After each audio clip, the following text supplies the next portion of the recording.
நேயர்களுக்கு வணக்கம். நம்முடன் இன்று இணைந்திருப்பவர் உயர்நீதிமன்ற வழக்கறிஞர், அதை தாண்டி அரசியல் விமர்சகர், தொடர்ந்து நம்முடைய கேள்விகளுக்கு பதில் அளித்து வருவருமான திரு ராமசாமி மெய்யப்பன் சார் அவர்கள். சார் வணக்கம் சார், உங்களை வரவேற்பதில் பெருமிதம் அடைகிறோம். பாரத மண்ணிற்கும் தமிழ் மக்களுக்கும் வணக்கம். அதாவது 2016 ராதாபுரம் தொகுதியில் அப்பாவு அவர்களை எதிர்த்து போட்டியிட்ட வழக்கறிஞர் இன்பதுரை அவர்கள் பெற்ற வெற்றி செல்லாதுன்னு இன்னைக்கு உயர்நீதிமன்றம் ஒரு அதிரடி தீர்ப்பை கொடுத்திருக்கு. கிட்டத்தட்ட 15 வருட காலம் அப்படியே நெருக்கி பார்த்தோம்னா இதை நீங்க எப்படி பாக்குறீங்க? கிட்டத்தட்ட 10 வருஷ காலம் ஆச்சு. 2 தேர்தல் முடிஞ்சிருச்சு. அதுக்கப்புறம் நம்ம 2 தேர்தலை சந்திச்சிட்டோம். 2 எம்எல்ஏ அதுக்கப்புறம் ராதாபுரத்துல இருந்து வந்துட்டாங்க. இன்னைக்கு அது 2 தேர்தலுக்கு முன்னாடி நடந்த எம்எல்ஏ வெற்றி பெற்றது செல்லாதுங்கிற ஒரு தீர்ப்பு வந்திருக்கு. வழக்கறிஞராக உங்கள் பார்வையில் இந்த தீர்ப்பு? நீதிமன்றங்கள் இவ்வளவு தாமதமாக தீர்ப்பு கொடுக்குது அப்படின்னு பப்ளிக் பெர்செப்ஷன் இருக்கு. ஆனா இதை தாண்டி நம்ம பார்க்க வேண்டிய அவசியம் என்னன்னா, முக்கியமான காரணங்கள் அந்த வழக்காடும் நபர்கள், வழக்கறிஞர்கள் யார் அந்த வழக்கை பதிவு செய்திருக்கிறார்களோ அதுல எதிர்த்தரப்புகள் அப்படின்னு நம்ம பார்க்க வேண்டியது. இன்பதுரை அவர்களும் சரி, அப்பாவு அவர்களும் சரி, அவர்கள்லாம் வெறும் அந்த ட்ரையலை நடத்துறதுக்கு எவ்வளவு மும்முரம் காமிச்சாங்க அப்படின்னு பார்க்கணும். கம்ப்ளைண்ட் ஒவ்வொரு ஸ்டேஜ்லயும் யாரெல்லாம் உச்சநீதிமன்றம் வரைக்கும் போய் வரா அப்படின்னு ஒரு அப்ளிகேஷன் போடுவாங்க. அது ரொட்டீன் அப்ளிகேஷனா இருக்கும். ஆனா அந்த ரொட்டீன் அப்ளிகேஷன்ல ஒரு அப்பீல், அந்த அப்பீல் மேல ஒரு சுப்ரீம் கோர்ட் ப்ரொவிஷன், எஸ்எல்பி, இல்ல அது மேல ரெவ்யூக்கு மேல கிளாரிபிகேஷனுக்கு அப்புறம் திரும்பி சுப்ரீம் கோர்ட், எஸ்எல்பில ரெவ்யூ அப்படின்னு ஒவ்வொரு முறையும் அதை இழுத்துக்கொண்டே போகுது. அப்புறம் இதுல தடை உத்தரவுகள், ஸ்டே இல்ல இன்ஜங்ஷன், ஏதாவது ஒரு டைரக்ஷன் வாங்குறது, அது எல்லா தரப்புகளுமே செய்து கொண்டிருக்கார்கள். ஏன்னா அவர்கள் வெற்றியை பார்க்கணும், இல்ல வெற்றியை தாமதிக்க வேண்டும் அப்படின்ற ஒரு காரணம். அதனால அதை இழுத்துக்கொண்டே இருக்கிற அந்த ஒரு காரணங்கள். இதை தாண்டி வழக்கறிஞர்கள் அவர்களோட அவைலபிலிட்டி, அதாவது எல்லாருக்கும் பல வழக்குகள் இருக்கு. இந்த வழக்கு இன்னைக்கு முக்கியமா இல்லையா, இந்த தேர்தல் முடிஞ்சு போச்சு, இன்னி 5 ஆண்டுகளுக்கு பின்னர் அதற்கப்புறம் இதுல வெற்றி பெற்றால் கூட அவருக்கு வேற எந்த இதுவும் வரப்போறது கிடையாது அப்படின்றனால அதற்கு பின்னர் தாமதங்கள். அதுக்கப்புறம் நீதிபதி அவைலபிலிட்டி அப்படின்ற போது தமிழகத்துல மொத்தமா உயர்நீதிமன்றத்துல 75 தான் சாங்ஷன்டு பொசிஷன் இருக்கு.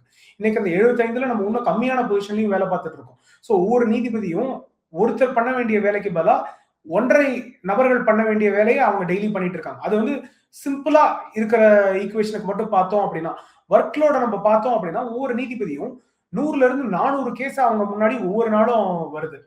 400 கேஸோட பேப்பரை சாதாரண மனிதன் இன்னைக்கு படிக்க முடியுமா முடியாதா, இல்ல வழக்கறிஞர் படிக்க முடியுமா முடியாதா, நீதிபதிகளுக்கு அதற்கான வாய்ப்பும் நேரம் கொடுக்கப்பட்டிருக்கு, அதற்கான இன்ஃப்ராஸ்ட்ரக்சர் இருக்கா இல்லையா பார்க்க வேண்டிய தேவை. அது மட்டும் இல்லாம வாதம் அப்படின்னு பார்த்தோம், இல்ல ட்ரையல் அப்படின்னு பார்த்தோம்னா, இதுல ஒரு விசாரணை ஆரம்பிச்சா அந்த விசாரணை 3 மணி டு 3 மணி நேரம் டு 30 மணி நேரம் போகும்.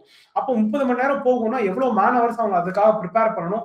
அப்புறம் அங்க இருக்க இன்ஃப்ராஸ்ட்ரக்சர்ல அவங்க அதை டைப் பண்ணணும், அதை வெரிஃபை பண்ணணும், ப்ரூஃப் பண்ணணும், கையெழுத்து போடணும், அப்புறம் அதை அப்லோட் பண்ணணும், அப்புறம் அந்த டாக்குமெண்ட்டை ரிலே பண்ணி ஆர்கியூ பண்ணணும். அப்ப இந்த வேலைக்கான இன்ஃப்ராஸ்ட்ரக்சர் இன்னைக்கு இருக்கா இல்லையா அப்படின்னு பார்க்க வேண்டிய தேவை இருக்கிறது. அதனால வெளியில இருந்து பார்க்கும்போது தாமதம் ஆயிடுச்சு, இவ்வளவு நாள் ஆயிடுச்சு அப்படின்ற சிந்தனைகள் இருக்கலாம். ஆனா இதற்கான சிஸ்டமிக் ரீசன்ஸ் பல இருக்கு.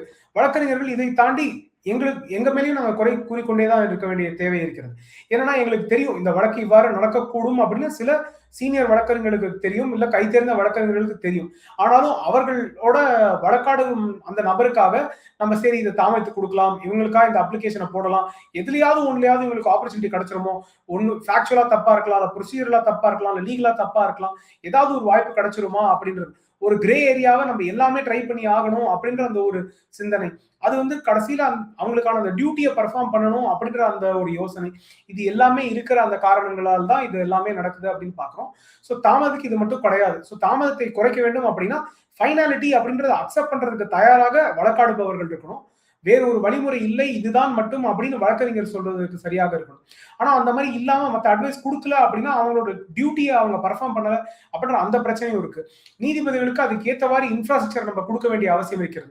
ஏன்னா நம்ம வேறு சில வளர்ந்த நாடுகளை பார்த்தோம் அப்படின்னா கிட்டத்தட்ட ஒரு 1.25 லட்சம் டு 10 லட்சம் மக்களுக்கு ஒரு நீதிபதி அப்படின்னு பாக்குறோம். தமிழ்நாட்டுல 8 கோடி மக்கள், நம்ம 75 அரித்மெட்டிக்கா நம்ம 18 கூட வச்சுப்போம். அப்ப நம்ம 10 லட்சம் பேருக்கு நம்ம ஒரே ஒரு நீதிபதி அப்படின்னு வச்சிருக்கோம். அது சரி, நம்ம மக்களை விட்டுருவோம். அப்ப இருக்கிற வழக்குகள்னு பார்ப்போம். நான் அதான் சொன்னேன், புதிதாக கிரிமினல் போர்ட்போலியோ மட்டும் எடுத்துக்கிட்டோம்னா ஒரு நாளைக்கு 40 டு 120 வழக்குகள் புதிதாக சென்னை உயர்நீதிமன்றத்தில் கிளைய கணக்கு பண்ணாம பதிவு பண்ணப்படுது. அப்போ 3 நீதிபதிகள் இல்ல 3 அமர்வுகள் அதை பார்க்கணும். அப்ப அவங்களுக்கு புதிதாக வர வழக்குகள் மட்டும் 40. ஏற்கனவே இருக்க வழக்குகளை அவங்க பார்க்கணும். அப்ப அந்த பழுவும் சுமையும் அந்த நீதிபதியை சார்ந்த ஊழியர்களும் பார்க்க வேண்டிய அவங்களோட ஜுடிஷியல் கிளர்க்ஸ், அவங்களோட பிஏ, பிஎஸ், ஸ்டெனோகிராஃபர் இவங்க எல்லாருமே பார்க்க வேண்டிய அவசியம் இருக்கிறது.